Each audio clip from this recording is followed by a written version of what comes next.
जंगोदाई ने एक बार जमारे बोया था और एक बार जमारे बोते हैं हमारे खीरोदाई के नाम पे।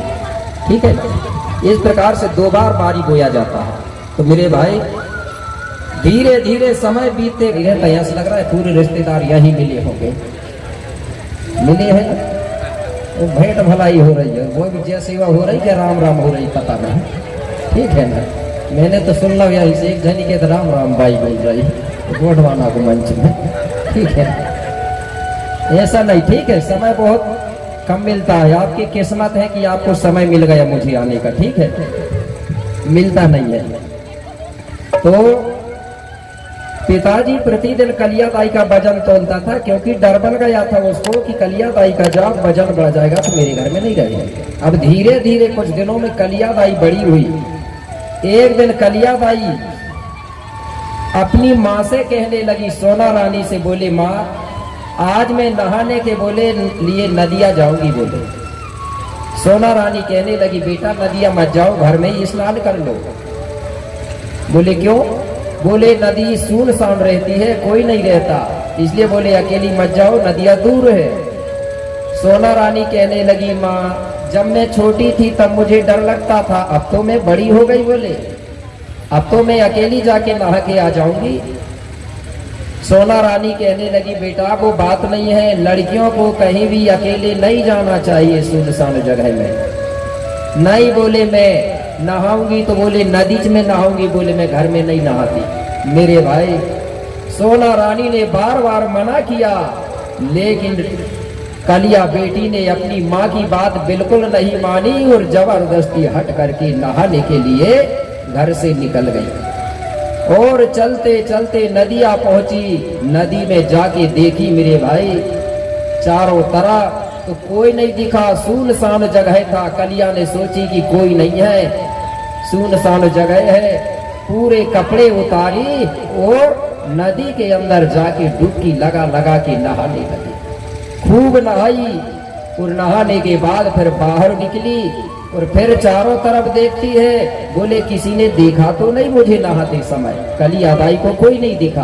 कलिया ने सोची किसी ने नहीं देखा। कलिया ने तुरंत अपने कपड़े पहनी और कपड़े पहन करके अब घर के तरफ वापिस आती है। जैसे ही घर के तरफ आ रही थी, उसी समय उसी रास्ते में, मतलब जिस मार्ग से वो लौट रही थी, उसी मार्ग में हुआ क्या कि उसी समय उस मार्ग में, कि उसी समय उस मार्ग में आज बैठा था एक तपधारी और तहां निकट जा कलिया ने आज बाबा से बचने उचारी। कलियाबाई ने रास्ते में देखी तो एक तपस्वी बैठा हुआ था, जटाजूटधारी। कलिया ने सोची कि ये बाबा ने कहीं देखा तो नहीं होगा। कलियाबाई तुरंत वो बाबा के पास पहुंची, वो तपस्वी के पास जो जटाजूटधारी था, जिसका नाम लिखा है पेनवासी कंगाली जी ने सूखा आसरा, याद रखना कौन था ये सूखा आसरा, वही बैठा था।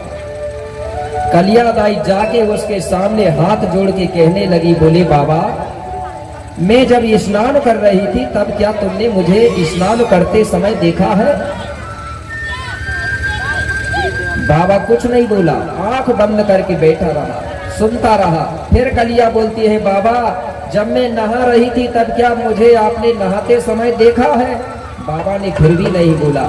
कलिया ने सोची ये बाबा आंख बंद करके ध्यान में मगन है, इसने नहीं देखा होगा, जबकि वो बाबा कलिया की बात सुन रहा था, लेकिन बोला नहीं। कलिया जाने लगी। जब कलिया जाने लगी तो तपस्वी बाबा ने सोचा कि ये लड़की मुझे बार बार बोल रही थी, मैंने इससे बोला नहीं, ये मुझसे निराश होके जा रही है, इससे बात कर लेना था। तपस्वी बाबा ने तुरंत आंख खोला और कलिया के तरफ देखते हुए बोला, बेटा बोले इधर आओ। कलिया ने लौट के देखी और सोची कि अभी तो बोले जब मैं बोल रही थी तो बोल नहीं रहा था और अब तो बोल रहा है, चलो बोले अब इस बाबा से बात ही करके जाना चाहिए। तुरंत कलिया लौटी और वो तपस्वी बाबा के पास पहुंची और वो तपस्वी बाबा से चर्चा की, बात की। इसके बाद जब कलिया जाने लगी तो तपस्वी बाबा ने एक उमर का फल उठाया और कलिया दाई को दे दिया। कलिया दाई ने प्रसाद समझ के खा लिया और जैसे ही प्रसाद खाई तो कलिया दाई को सुकून की प्राप्ति हुई। कलिया दाई चली गई घर। अब जब घर गई तो राजा का प्रतिदिन का काम था, नियम था कि कलिया दाई को सुबह सुबह वजन तोलता था। जैसे ही कलिया दाई का उस दिन राजा ने वजन तोला तो कलिया दाई का वजन 5 फूलों से 1 फूल बढ़ गया। राजा को शंका हो गई कि कलिया दाई का वजन बढ़ गया, मेरी बेटी सज्ञान हो गई, अब मेरे घर में नहीं रहेगी। राजा पूछने लगा, बेटा कलिया, कल तुम जब स्नान करने के लिए नदियां गई थी तब आपको कोई मिला था क्या? कलिया बेटी कहने लगी, हाँ पिताजी मिला था, एक दिव्य शक्ति वाला बाबा था, सतधारी बाबा मिला था। बोले बेटा अब 2 बार उधर नहाने मत जाना और उस बाबा के पास भी मत जाना। बोले क्यों? बोले बेटा कलिया, पता नहीं कोई तपस्वी बाबा है, कोई सतधारी बाबा है कि कोई छल कपटी बाबा है। क्योंकि बोले कई बाबा धोखेबाज भी होते हैं बेटा, बोले इसलिए बोले उधर मत जाना। कलिया दाई कहने लगी, पिताजी वो बाबा सतधारी है, ऐसा मत बोलिए उस बाबा को, क्योंकि वो बाबा तपस्वी है, उसके बारे में ऐसे मत बोलो। पिताजी ने मना किया, लेकिन कलिया दाई कहने लगी, नहीं पिताजी मैं आज भी वहीं स्नान करने जाऊंगी, नदिया और बाबा से मिलूंगी। बोले प्रसाद देता है। नहीं मानी कलिया ने। दूसरे दिन फिर कलिया दाई वहीं पहुंची और तपस्वी के पास गई नहा धोके। तपस्वी ने दूसरे दिन 2 फल दिया, कलिया दाई ने दोनों फल खाई और आ गई। इस प्रकार से कलिया दाई मेरे भाई वो तपस्वी के पास 7 दिन तक गई। पहले दिन गई तो बाबा ने 1 फल दिया, दूसरे दिन 2, तीसरे दिन 3, चौथे दिन 4, 5वें दिन 5, 6वें दिन 6, 7वें दिन 7। इस प्रकार से कलिया ने 7 दिन तक फल खाई। तो कितने फल खा गई? कितने फल खा गई? पहले दिन 1 खाई, दूसरे दिन गई तो 2 खाई तो हो गए 3, तीसरे दिन गई तो 3 खाई तो हो गए 6। इस प्रकार से कलिया दाई ने 7 दिन के अंदर 28 फल खा गई। कितने? 28 होते हैं, जोड़ते हैं तो ठीक है। 28 फल ये। और कलिया दाई का वजन पहले कितना था? 5। अब कलिया दाई का वजन 5 और 28 कितने हो गए? 33। इसका मतलब है कलिया दाई गर्भवती हो गई। अब आप लोग कहेंगे कि गुरुजी कलिया दाई ने उम्र के फल खाई और गर्भवती हो गई, तो आज भी हो सकता है क्या? किसको विश्वास है? जरा हाथ उठाओ, उम्र के फल खाने से महिला गर्भवती हो सकती है? नहीं है किसी को विश्वास। और अगर मैं कह दूं कि एक राजा ने यज्ञ करो और यज्ञ में सब रानियों के खीर खिला दो, ठीक है, और उन रानियों ने बच्चा पैदा हो गई, सब मानते ना? पहले काय मानते? क्योंकि अनपढ़ थे उस समय हम लोग। अब पढ़े लिखे हो गए ना, तब नहीं मानेंगे, जान रहा हूँ, ठीक है ना? तो इसका कारण समझेंगे आप लोग। इसका कारण क्या है आपको समझाने के लिए मैंने 2 लाइन लिखा है और सभी लोग समझ जाएंगे तो ताली बजा देना, और नहीं समझेंगे तो मत बजाना, फिर से समझा के बताना पड़ेगा। जब तक समझेंगे नहीं तब तक आई हाँ मत कहना, ठीक है ना? क्या कि कलिया को कलंक लगा, अरे उम्र के फल खाने से, और कलिया से कंकाली भई वो बाबा के ढंग जाने से। कुछ लोगों को समझ आ गई, कुछ लोगों को नहीं आई। उसका नाम था कलिया, लेकिन हुआ क्या? कलिया को कलंक लगा उम्र के फल खाने से, और कलिया से कंकाली भई वो बाबा के पास बार बार जाने से वो बाबा का कलंक लग गया कलिया को। अब तो समझ गई ना बात? कलंक लग गया, गर्भवती हो गई, पूरे गांव के लोग उसको कंकाली बोलने लगे। जो महिला को कलंक लग जाता है उसको कंकाली बोला जाता है। पूरे गांव के लोग विरोध करने लगे।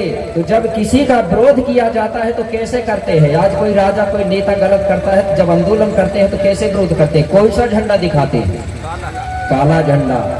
हमारे भूमिका लोग भी दिखाते हैं कभी कभी काला झंडा। कब दिखाते हैं? किसी के घर से कोई चीज की निकासी करते हैं ना, एक खप्पड़ सजाते वहां एक काला झंडा लगा देते हैं और कहते हैं कि आज तेरे को हमने काला झंडा दिखा दे, 2 बार जे घर में मत आना। दिखाते कि नहीं? काला झंडा वही लगता है जब किसी का विरोध किया जाता है। इसलिए गौड़ी संस्कृति में जब पूजा पाठ करते हैं तो काली चीज का प्रयोग नहीं करते, काला रंग वर्जित है कि नहीं? पहले की हमारी गौड़ समाज की महिलाएं काजल नहीं लगाती थी, मांग नहीं भरती थी लाल वाला। लाल मांग भरना खतरा होता है, जहां खतरा होता वहां लाल झंडे दिखाते कि नहीं? तो इस प्रकार से मेरे भाई कलियाबाई को भी अच्छा नहीं लग रहा था। अब जो होनहारता हो गया, लेकिन कलियाबाई सोचती थी कि अब मुझे अपने माता पिता को अपना मुंह चेहरा नाक नहीं दिखाना चाहिए, अब यहाँ नहीं रहना चाहिए। कलियाबाई ने खुद विचार बनाई और बोले अब गांव से निकल के कहीं बाहर चला जाना चाहिए। लेकिन जाऊंगी कहाँ अकेले? कलियाबाई सोचने लगी कि कहीं नहीं जाती। बोले जिस बाबा के पास जाती थी मैं रोज मिलने, उसी बाबा के पास जाकर के रहना चाहिए। क्या विचार बनाई? जिस बाबा के पास मैं रोज मिलने जाती थी उसी बाबा के पास जाके अब अपना जीवन बिताना चाहिए। कलियाबाई निकल गई घर से, चलते चलते वहां पहुंची जहां बाबा रहता था। लेकिन मेरे भाई उस दिन वो बाबा भी वहां नहीं मिला। कलियाबाई समझ गई कि आबा बाबाओं पे मैंने विश्वास करी तो धोखा खा गई। मेरे बाद में अगर जो भी महिला बाबाओं पे विश्वास करेगी तो आज भी धोखा खाएगी। तो आज भी धोखा खा रही है महिला। जय हो। चलो भाई, हमारे लखनऊ क्षेत्र से भी आगे हमारा अभी डॉक्टर जी भी धोती पहने, इसलिए डॉक्टर जैसे लग नहीं रहे हैं। लेकिन एक बार सभी लोगों के लिए जोरदार ताली बजाए। ये धनककड़ी धूमरा दादरा से आए हैं, ठीक है, क्षेत्र से। तो बहुत बहुत धन्यवाद।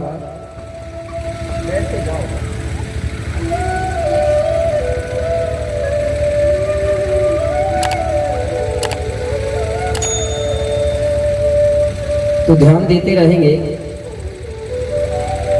कलियाबाई कहने लगी आज मैंने बाबा पर विश्वास करी तो धोखा खा गई ना बाबा पे धोखा।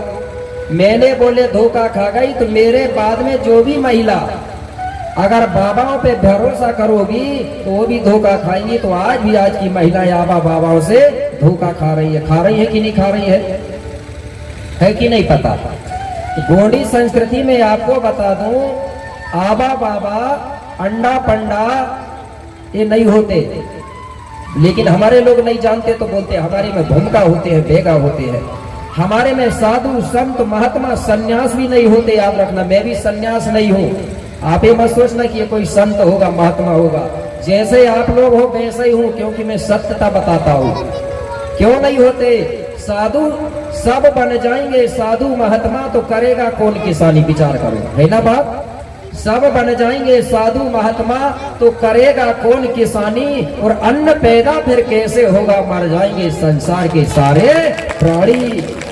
तो बाबा बनने की जरूरत नहीं है। अगर कोई कहे कि मैं संत हूँ महात्मा हूँ तो समझ जाओ आपको चूतिया बनाने का काम कर रहा है। क्योंकि मैं भी आदमी, आप भी आदमी, ठीक है। सिर्फ मेरा काम है गुरु का।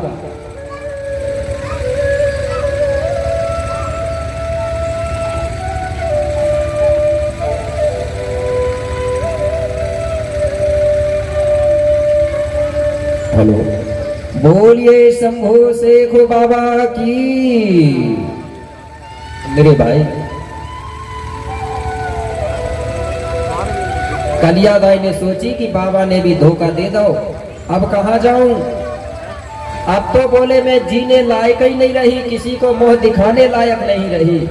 अब बोले जिस नदी में नहाने जाती थी उसी नदी में डूब के मर जाना चाहिए। मेरे भाई, कलियाबाई वहां से चली, चलते चलते वही नदियां पहुंची जिस नदी में रोज नहाने जाती थी। उस नदी के किनारे में बहुत बड़ा पत्थर रखा था। कलियाबाई उसी पत्थर में चढ़ गई और पत्थर में चढ़ के और एक छलांग लगाई और नदी में कूद गई। जैसे ही नदी में कूदी तो कलियाबाई के शरीर में पानी समाने लगा, दम घुटने लगा। कलियाबाई तड़पने लगी, कहने लगी अरे मैं तो सोच रही थी मरना सरल है, लेकिन मरना सरल नहीं है, बहुत कठिन है, बहुत दर्द होता है, बहुत तड़पना पड़ता है। बोले अब मरती नहीं। बोले हाथ पैर हिलाते हुए नदी से बाहर निकल गई। अब बोले कहाँ जाऊं? अब सोची कि कोई जंगल में जाके रहना चाहिए। तो कलियाबाई क्या करती है, वहां से निकली और घूमते घूमते कहाँ पहुंची?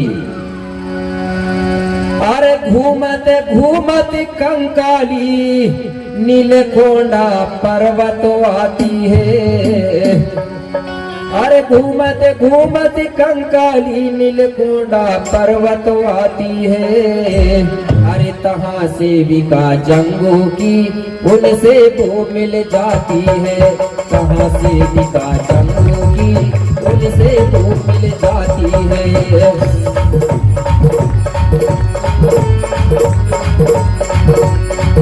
देविका जंगू की उनसे वो मिल जाती है। अरे उनसे वो मिल जाती है राजा, उनसे वो मिलो जाती है।